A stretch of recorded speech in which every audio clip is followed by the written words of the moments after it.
ہمارے علماء، ہو کبھی درپیش جو کوئی مسئلہ، پوچھ لیں حاضر ہوں ہم ان کی بارگاہ۔ الحمد للہ رب العالمین والصلاة والسلام علی خاتم النبیین اما بعد فاعوذ باللہ من الشیطان الرجیم بسم اللہ الرحمن الرحیم الصلاة والسلام علیک یا رسول اللہ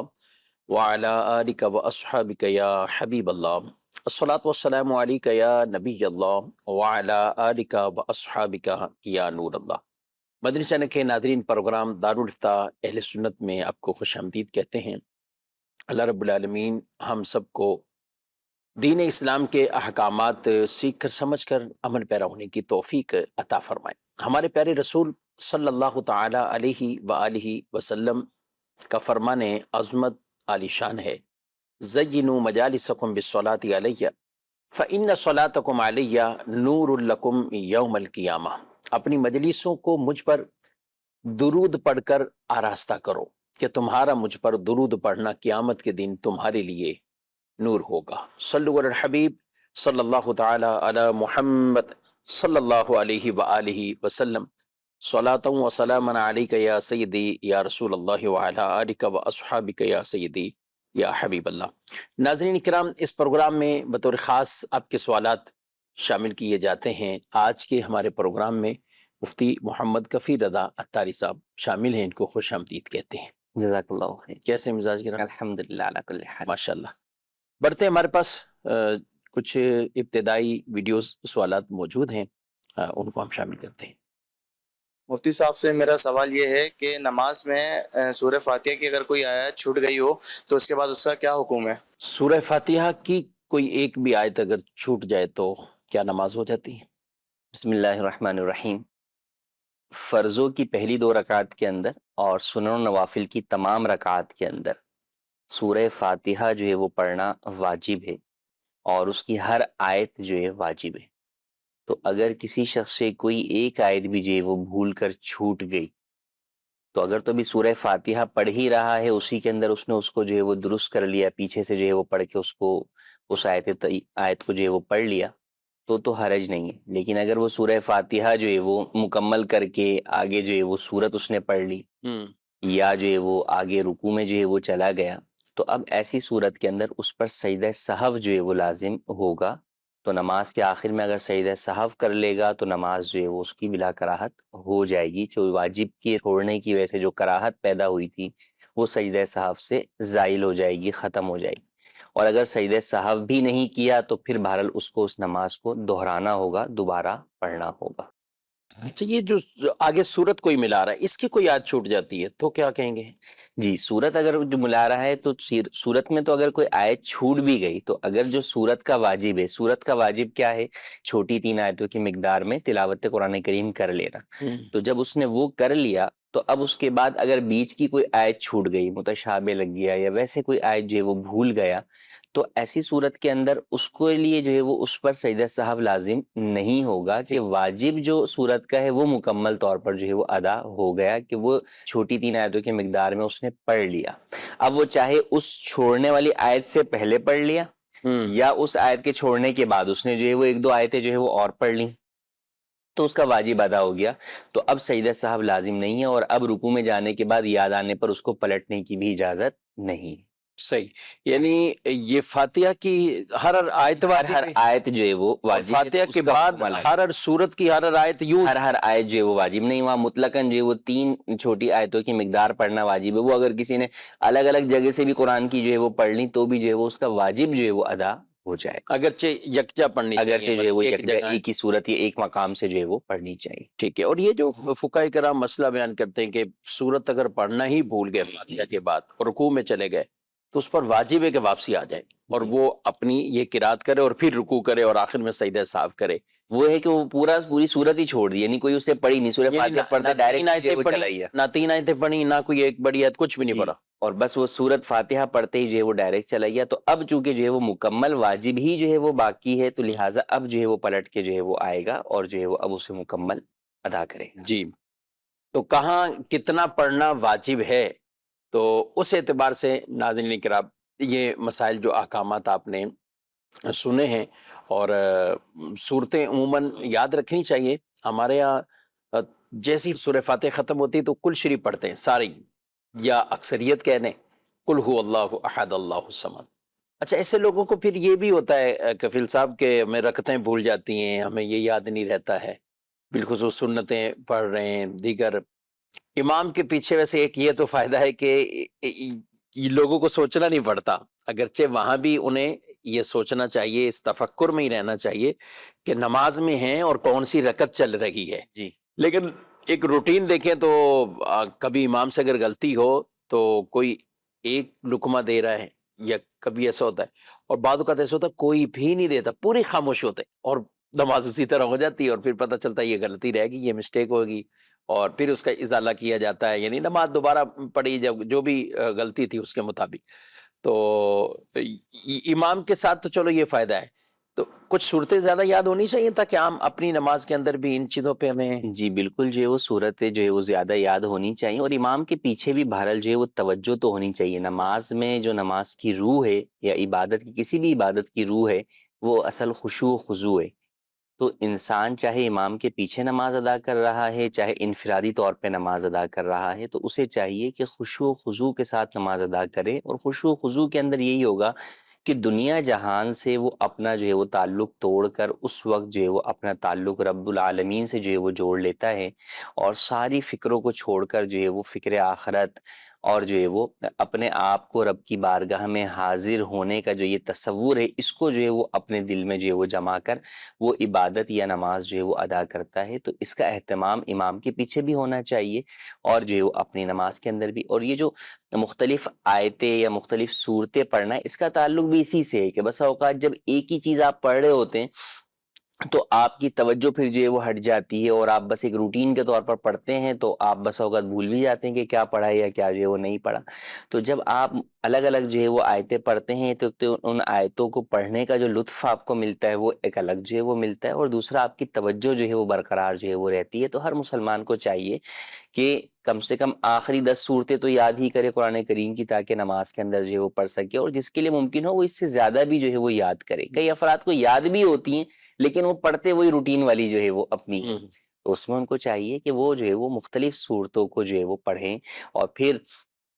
کئی دفعہ ہم یہ دیکھتے ہیں کہ امام کے پیچھے جب نماز پڑھ رہے ہوتے ہیں تو امام تو جو ہے وہ مختصر تلاوت جو ہے وہ کرتا ہے، کیونکہ اس کے پیچھے بہت سارے لوگ ہوتے ہیں جو بوڑھے بھی ہوتے ہیں، تو ان کے پیچھے امام. لیکن انفرادی طور پر پڑھنے والا تو طویل جو ہے وہ قرات کر سکتا ہے، جبکہ وہ جو ہے وہ کھڑا ہو سکتا ہے، اس کو کوئی پریشانی جو ہے وہ نہیں ہے. تو یوں اس کو چاہیے کہ پھر وہ اپنی نماز کے اندر طویل قرات جو ہے وہ کرے، تاکہ قرآن کریم کی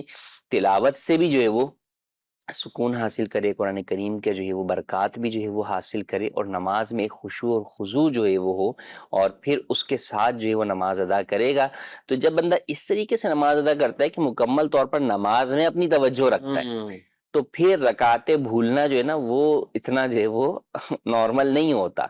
عام طور پہ ہوتا یہی ہے کہ لوگ جو ہے وہ توجہ جو ہے وہ نہیں رکھتے. بعض تو وہ ہیں کہ جو امراض میں مبتلا ہوتے ہیں، بھولنے کے مرض میں مبتلا ہیں، اس لیے وہ بھول جاتے ہیں. لیکن اس کے علاوہ جو عام طور پہ صورتحال عام طور پہ ہم دیکھتے ہیں کہ بھئی ان کو باقی ساری چیزیں یاد ہیں، کاروبار کے سارے چیزیں جو ہے وہ زبانی یاد ہے، نماز میں بھول جاتے اور آرام سے دھڑلے سے بولیں گے، ہمیں پتہ ہی نہیں 4 پڑھی 3 پڑھی اور ہم پڑھ ہی نہیں پاتے، یعنی یہ بھی عذر ہوتا ہے. اچھا، کئی خواتین بھی اسی طرح کے سوالات دارالتعلیم سنت میں ای میل کے ذریعے، واٹس ایپ یا ویسے ٹیلی فون کے ذریعے پوچھتی ہیں، تو وہ بھی یہی کہتی ہیں کہ پڑھ ہی نہیں پاتی، یعنی اتنی پریشانی وہ لائق ہو جاتی ہے کہ 4 رکعتیں پوری نہیں ہو رہی. جی اس کی بیسک وجہ یہی ہے کہ توجہ جہاں لے کے 4 رکعت میکسیمم 4 منٹ جو ہے وہ آپ کے جو لگتے ہوں گے عام طور پر جو لوگ نماز پڑھتے ہیں. تو اب 4 منٹ اگر آپ اپنی توجہ یکسوئی جو ہے وہ کسی ایک جگہ پر نہیں رکھ پا رہے، آپ خود یہ سوچیں کہ آپ بھول کیوں رہے ہیں.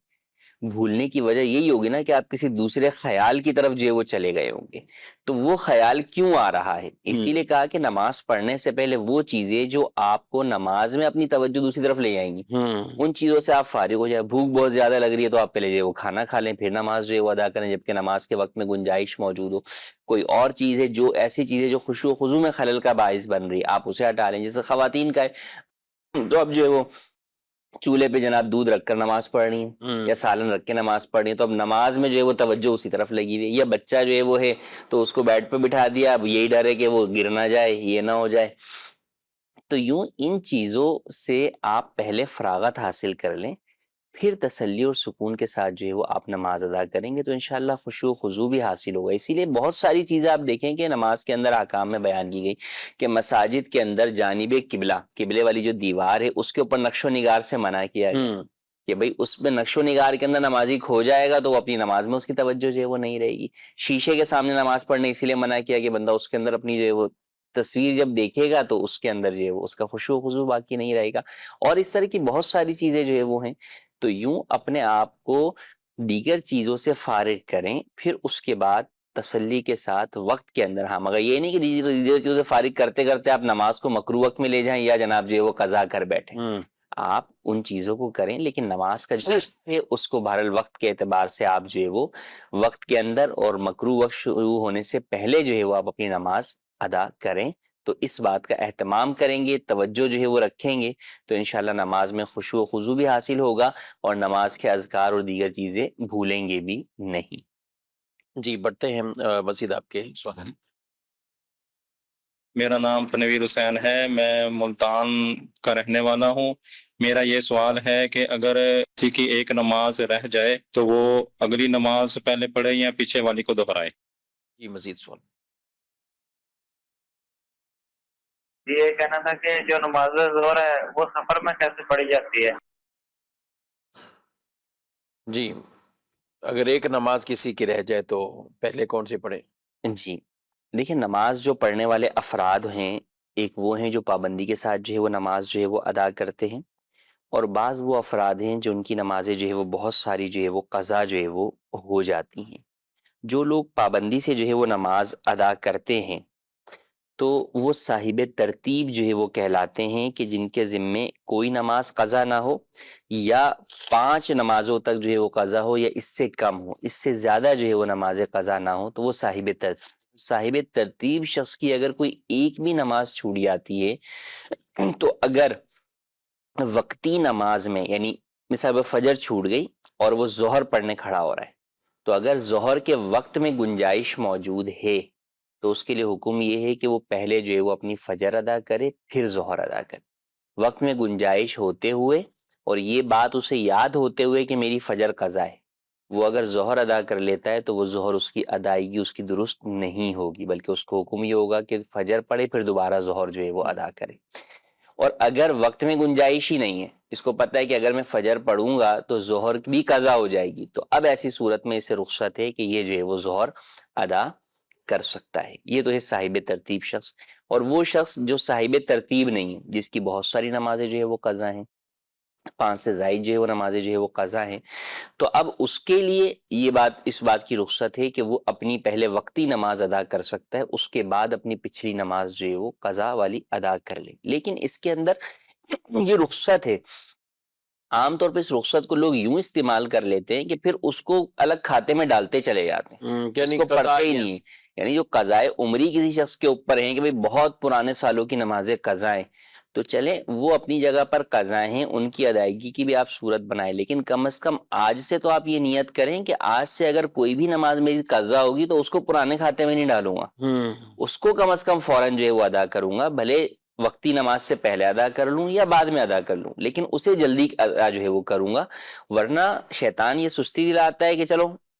50 تو پہلے پڑھی ہوئی ہیں، اس کو ایک اور وہاں ڈال دو 51 ہو جائیں گی. وہ یہ 50 51 ہوتے ہوتے وہ آگے جا کے 1500 نمازیں جو ہے وہ ایک طرف ہو جاتی ہیں کہ وہ قضا میں آپ کے ذمے ہو جاتی ہیں. تو اولاً تو اس کی ادائیگی بھی آپ پر جو ہے وہ لازم ہے، اور جتنا جو ہے وہ آپ کو ضروریات زندگی سے متعلقہ جو امور ہیں اس کے علاوہ جتنا وقت ملتا ہے اس کے اندر اس کی ادائیگی جلد از جلد کرنا واجب ہے. پڑھنا نماز فرض ہے لیکن اس کی ادائیگی میں جلدی کرنا یہ بہرحال جو ہے وہ شخص کے اوپر جو ہے وہ واجب ہے. تو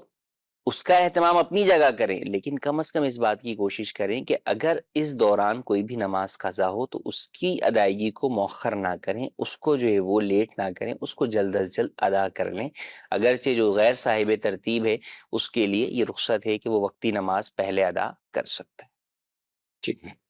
اچھا، یہ ایک اور سوال تھا کہ سفر میں ظہر کی نماز کیسے پڑھنی ہے؟ اور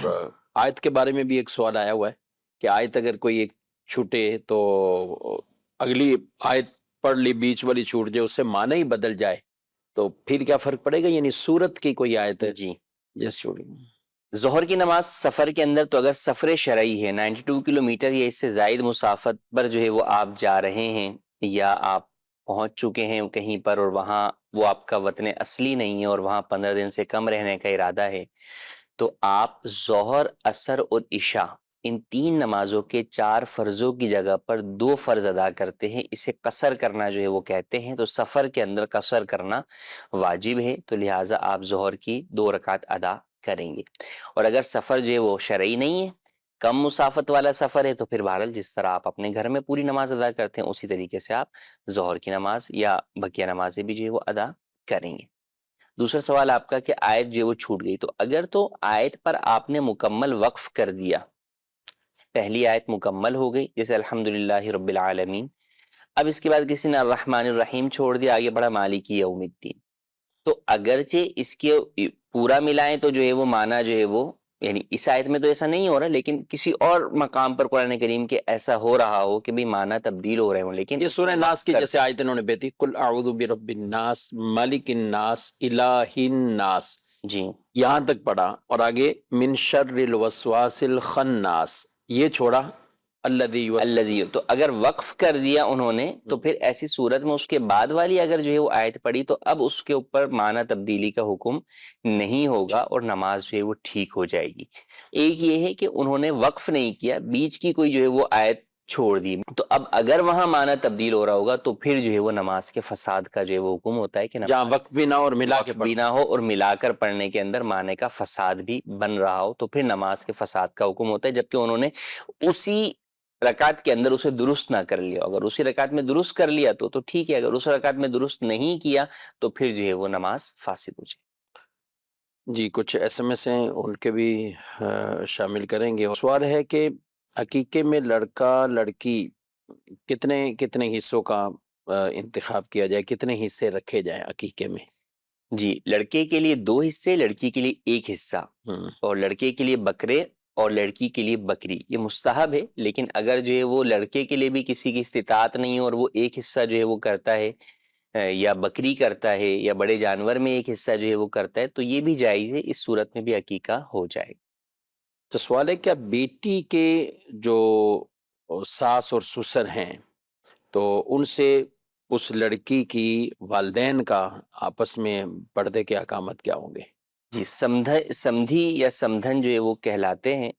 تو ان کا آپس میں بہرحال جو ہے وہ پردہ ہے، ان کا آپس میں جو ہے وہ بیٹی کی وجہ سے ان کا پردہ ختم نہیں ہے، تو جو بیٹی کا سسر ہے اس کا بیٹی کی ماں سے پردہ ہوگا،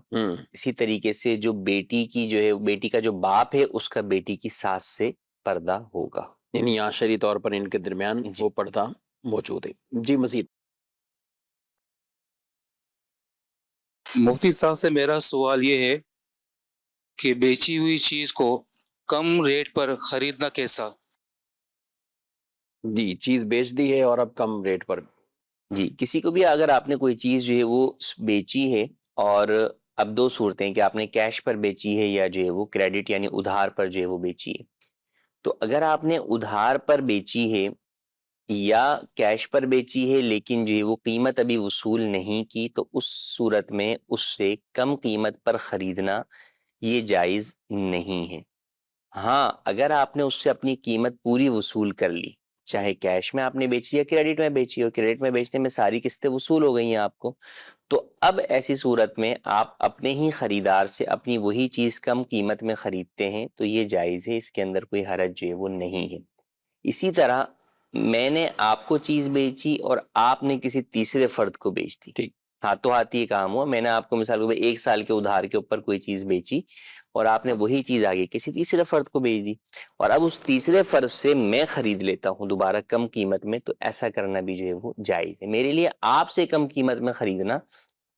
وہ جائز نہیں ہے۔ ہاں آپ سے ہی میں اتنی ہی قیمت میں خریدوں جتنے میں نے آپ کو بیچا ہے، یا زیادہ قیمت میں خریدوں تو یہ جو ہے وہ جائز ہے، اس کے اندر زیادہ میں خرید سکتے زیادہ میں بھی جو ہے وہ خرید سکتے ہیں، اور یہ ہوگا نہیں، کون خریدے گا اس طرح عام طور سے؟ جی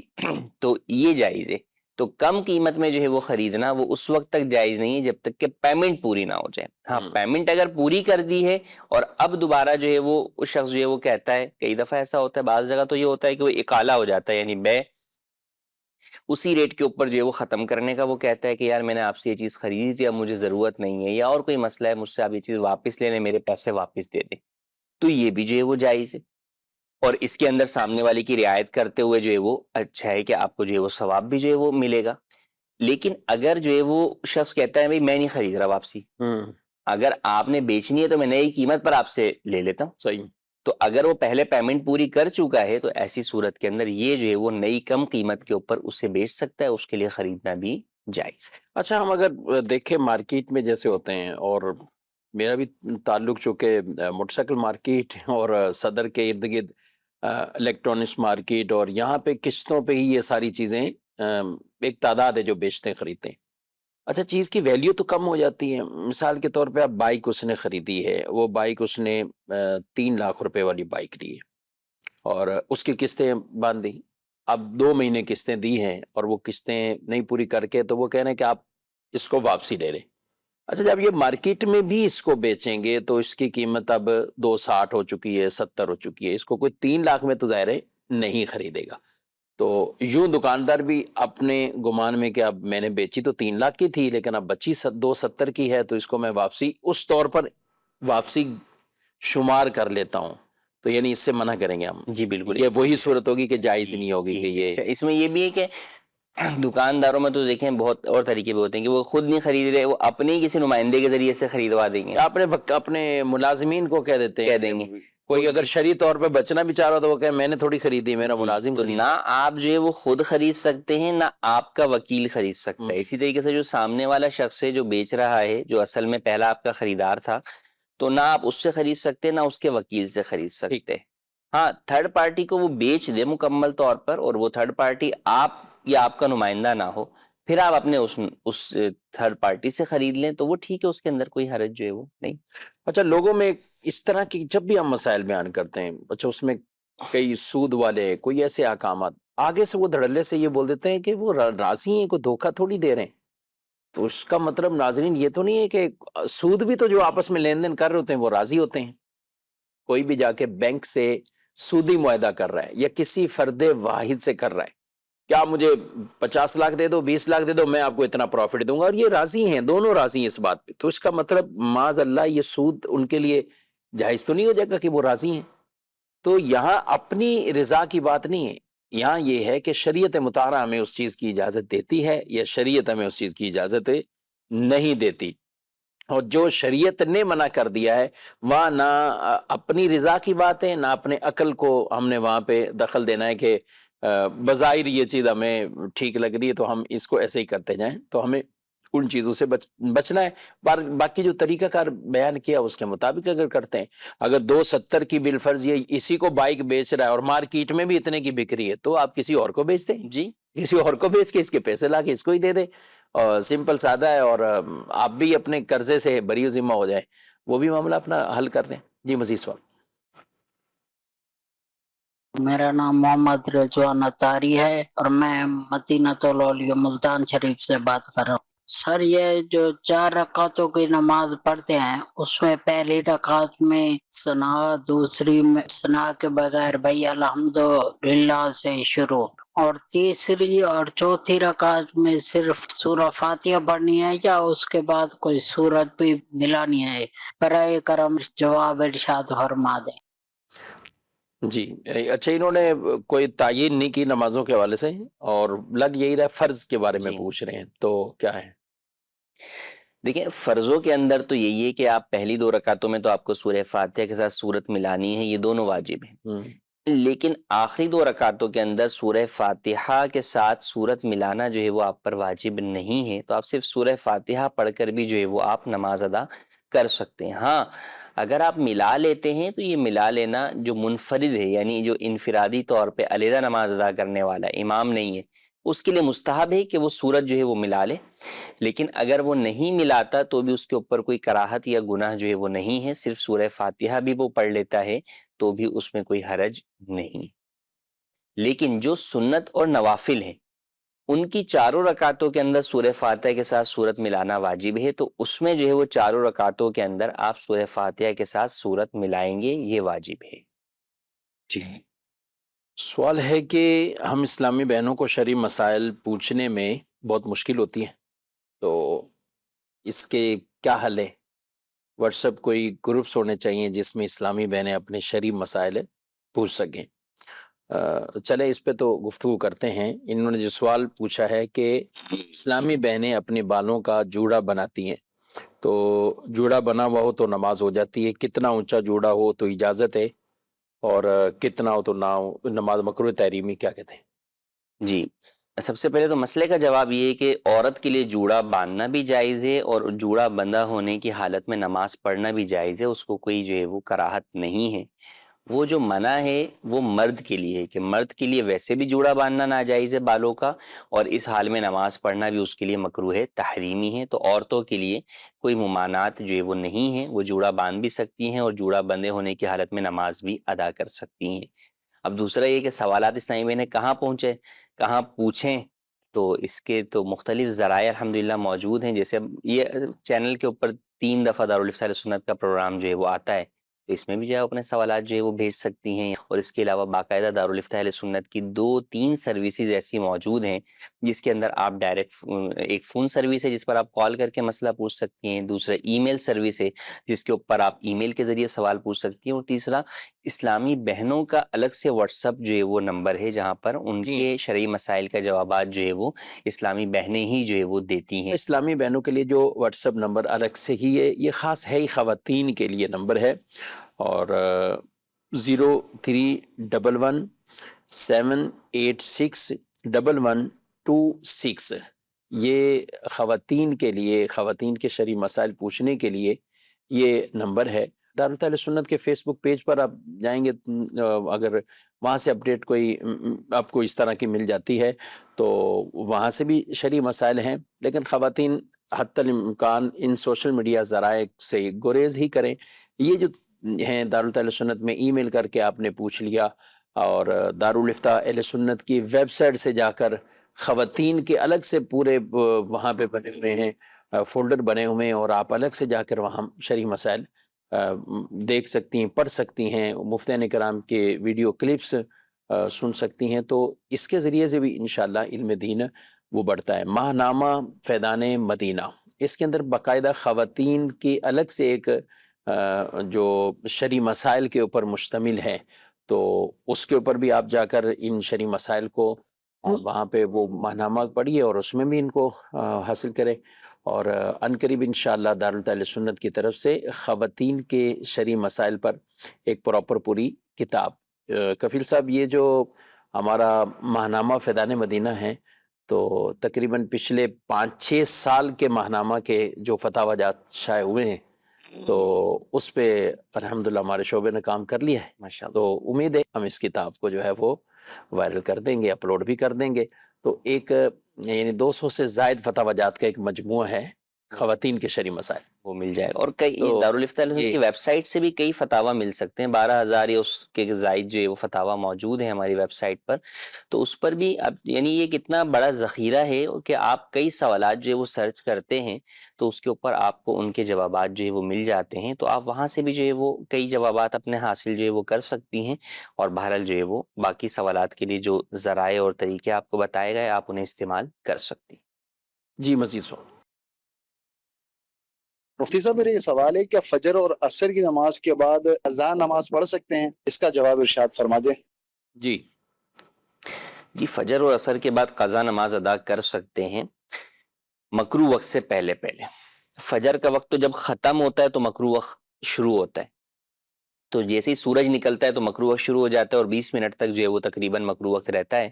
تو اس 20 منٹ جو مکروہ وقت ہے اس میں آپ قضا نماز نہیں ادا کر سکتے۔ اسی طرح عصر کے بعد آخری جو وقت ہوتا ہے، یعنی سورج غروب ہونے سے 20 منٹ پہلے والا جو وقت ہوتا ہے، وہ 20 منٹ مکروہ وقت ہے، اس میں آپ قضا نماز ادا نہیں کر سکتے۔ تو اس کے علاوہ جو ہے وہ آپ قضا نماز جو ہے وہ فجر اور عصر کے بعد ادا کر سکتے ہیں۔ ہاں، مسجد کے اندر جو ہے وہ نہ ادا کریں، کیونکہ لوگ پھر آپ کو ٹوکیں گے کہ یار یہ نماز کا وقت نہیں ہے، نفل پڑھ رہے ہو، کیا کر رہے ہو، کیا پڑھ رہے ہو؟ اب آپ بتائیں گے جناب یہ نہیں پڑھ رہا، میں قضا نماز ادا کر رہا ہوں۔ تو قضا نماز ادا کر رہے ہیں آپ وہ اچھی بات ہے، لیکن اس کے اندر جو آپ کی نمازیں قضا ہوئی ہیں وہ ایک گناہ تھا، تو اس گناہ کا لوگوں پہ ظاہر کرنا یہ جائز نہیں ہے، تو لہٰذا اس سے بچا جائے۔ تو قضا نماز اگر آپ کو فجر یا عصر کے بعد ادا کرنی ہے تو مسجد میں ادا کرنے کے بجائے اپنے گھر پر آ کر ادا کریں۔ اچھا، یہ سوال ہے کہ کیا عورتیں سنائے بیت نہیں ہو سکتی؟ یعنی لوگ کہتے ہیں کہ عورتیں بیت نہیں ہو سکتی، آپ رہنمائی کریں۔ عورتیں بیت ہو سکتی ہیں، جامع شرائط پیر کی بیت عورت ہو سکتی ہے، اور ہر بالغ عورت جو ہے وہ ہو سکتی ہے، اپنے محرم یا شوہر کی اجازت کے بغیر بھی ہو سکتی ہے۔ تو اس کے لیے بیت ہونے کے لیے شوہر کی اجازت ہونا، یا اگر کنواری ہے تو اس کا جو ہے وہ اپنے والد کی اجازت ہونا یا بھائی کی اجازت ہونا کوئی ضروری نہیں ہے۔ تو کسی بھی جامع شرائط پیر کی بیت ہو سکتی ہے۔ ہاں، جب تک بچے یا بچی نابالغ ہوتے ہیں تو وہ اپنے والد کی اجازت سے جو ہے وہ بیت ہوتے ہیں، وہ بچے کے لیے بھی حکم ہے، بچی کے لیے بھی حکم ہے۔ لیکن جب بالغ ہو گئے تو اب ایسی صورت کے اندر وہ بیت ہو سکتے ہیں۔ تو اس کے اندر ایسا نہیں ہے کہ نہیں ہو سکتے، جامع شرائط پیر کی بیت بھی ہو سکتے ہیں، اور اس کے لیے ان کو کسی کی اجازت بھی ضروری نہیں ہے۔ یہ بھی ضروری نہیں ہے کہ جس جناب پیر صاحب سے شوہر بیت ہو یہ اسی سے ہی بیت ہو، یا والد صاحب جس سے بیت ہیں یہ اسی سے ہی بیت ہو، کسی بھی جامع شرائط پیر سے بیت ہو سکتی ہے۔ ٹھیک ہے، اور باہمی رضامندی گھر کو والوں کو اعتماد میں لیتے ہوئے تو یہ زیادہ ہے کہ یعنی گھر بھی ان کے ایسے نہیں، ہم گھر یہ پہ کہ اختلافات۔ جامع شرائط پیر اگر ہیں گھر والوں کے تو پھر ایسی صورت میں بہتر ہوتا ہے کہ آپ وہیں پر ہی جو ہے وہ ہوتے ہیں۔ عام طور پر یوں بھی عقیدت وہیں ہوتی ہے کیونکہ گھر میں شروع سے انہی کا ذکر ہو رہا ہوتا ہے، انہی کی بات ہو رہی ہوتی ہے، انہی کے وظائف یا معاملات جو ہے وہ چل رہے ہوتے ہیں، تو اس اعتبار سے جو وہ بہتر یہی ہے کہ وہاں کریں۔ لیکن اگر گھر والوں کا کوئی پیر ایسا ہے جو جامع شرائط نہیں ہے تو پھر بہرحال اس کی بیعت ہونا جائز نہیں ہو۔ اچھا، یہ بیت عورتوں سے متعلق سوال شاید اس لیے نا کہ عورتیں تو ظاہر ہے سامنے پیر صاحب کے سامنے آ کے بیت کرنا اس کی بھی شرعی اجازت نہیں، ہاتھ میں بھی یہ تو اس طور پر تو نہیں کوئی یہ وسوسہ کسی کو ڈالا گیا؟ یہ ہو سکتا ہے۔ تو دیکھیں بیعت کے لیے جو ہے وہ عورت کا ہاتھ میں ہاتھ دینا بھی ضروری نہیں ہے اور سامنے آنا بھی جو ہے وہ ضروری اور نہیں خود نبی پاک صلی اللہ علیہ وسلم نے اما عائشہ صدیقہ رضی اللہ عنہا نے جو فرمان ہے کہ کبھی بھی کسی عورت کے ساتھ نہ اس طرح مصافحہ جی، کیا، نہ ہاتھ ملائے اور نہ بیعت لیے نہ سے، بیعت لی نہ بیعت لیے سے۔ اور وہ بھی ایک بیعت کا جو فتح مکہ کے موقع پر جو بیعت کے انداز تھے، تو اس میں ایک انداز یہ بھی تھا کہ کوئی برتن تھا پانی کا اور اس کے اندر آقا صلی اللہ علیہ وسلم نے ہاتھ مبارک رکھے تو خواتین نے بھی ہاتھ رکھے تھے، تو یوں کر کے بھی بیعت کا ہوا۔ اب وہ چاہے اس طور پر، یعنی یہ تو فتح مکہ کے موقع پر ہے، لیکن خط و کتابت کے ذریعے سے، اسی طرح براہ راست سن کر یا ٹیلی فون کے ذریعے سے، تو یہ سب صورتیں وہ ہیں کہ جو بیعت ہو جاتی ہیں۔ اور ہمارے ہاں بھی جو بیعت کا نظام ہے، قبلہ شیخ طریقت امیر اہل سنت دامت برکاتہم العالیہ جو سلسلہ عالیہ قادریہ کے اندر بیعت فرماتے ہیں، تو آپ جب براہ راست بیعت کروا رہے ہوں تو اس وقت تو آپ بیعت ہو جائیں، لیکن ظاہر ہے ریکارڈڈ پروگرام یا کسی ایسے میں تو اس میں بیعت نہیں ہو پائیں گے، تو براہ راست جب بیعت ہو رہی ہے اس وقت بیعت ہو جائیں، یا پھر جو ایک انداز ہمارے ہاں خط و کتابت یا ایس ایم ایس کے ذریعے، ای میل کے ذریعے اگر کوئی بیعت ہونا چاہے تو اس کو واپسی انشاءاللہ بیعت ہونے کا پورا اس کو مل بھی جائے گا، یوں بیعت بھی وہ ہو سکتی ہیں، مطلب ای میل کے ذریعے سے بھی یہ بیعت کا سلسلہ ہو سکتا ہے۔ آخری سوال شامل کرتے ہیں، میں نے کوشش کی آج خواتین کے زیادہ سوالات آ رہے تھے تو اس لیے کہ ان کو مواقع شاید کم ملتے ہیں، یوں تو یہ کہ مخصوص ایام میں کیا عورت زبانی بھی قرآن نہیں پڑھ سکتی؟ جی، جب کسی بھی شخص کے اوپر غسل فرض ہو، وہ چاہے مرد ہو یا عورت ہو، تو اس کے لیے تلاوت قرآن کریم زبانی پڑھنا بھی جو ہے وہ ناجائز اور حرام ہوتا ہے، گناہ ہوتا ہے، تو اجازت نہیں ہے۔ تو عورت مخصوص ایام کے اندر زبانی بھی تلاوت قرآن کریم نہیں کر سکتی۔ چھونا تو ویسے ہی منع ہے، وہ تو بے وضو کو بھی جو ہے وہ منع ہے، لیکن غسل کا یہ ہوتا ہے کہ غسل کے اندر آپ چھو بھی نہیں سکتے اور آپ پڑھ بھی نہیں سکتے، یعنی مردوں اور عورتوں دونوں کے لیے جو ہے وہ، لیکن مخصوص ایام میں تو غسل کر بھی لیں تو پاک نہیں ہوگی، پاک نہیں جب تک وہ پیریڈ ناپاکی کے ایام چل رہے ہیں، تو اس لیے ان کے لیے بغیر دیکھے بھی تلاوت قرآن کریم کرنا جائز نہیں۔ ہاں، ذکر و اذکار اور تسبیحات وغیرہ پڑھ سکتے۔ صحیح ہے۔ قرآن مجید کی کچھ ایسی آیتیں ہیں یا وہ آیات طیبات جو کہ ذکر و ثنا پر مشتمل ہیں، جیسے آیت الکرسی ہے، جیسے تو اب آیت الکرسی جو ہے وہ نماز کے بعد پڑھنے کی جو ہے وہ عادت ہوتی ہے، تو خواتین اگر یا صبح شام پڑھنے کی عادت ہوتی ہے تو وہ اللہ پاک کے ذکر کے نیت سے، حمد و ثنا کی نیت سے پڑھتی ہیں تو پڑھ سکتی ہیں۔ ناظرین کرام، اپنے پروگرام ملاحظہ کیا ہے، اللہ تعالی ہم سب کے علم میں برکتیں عطا فرمائے. جو علم دین سیکھا ہے تو ہمیں اللہ تبارک و تعالیٰ کی ذات اس پر عمل پیرا ہونے کی بھی سعادتیں عطا فرمائے. پروگرام کا وقت اپنے اختتام کو پہنچا، آپ سے اجازت چاہتے ہیں. فی امان اللہ. ہادی و رہنما ہمارے علماء، ہو کبھی درپیش جو کوئی مسئلہ، پوچھ لیں حاضر ہوں ہم ان کی بارگاہ.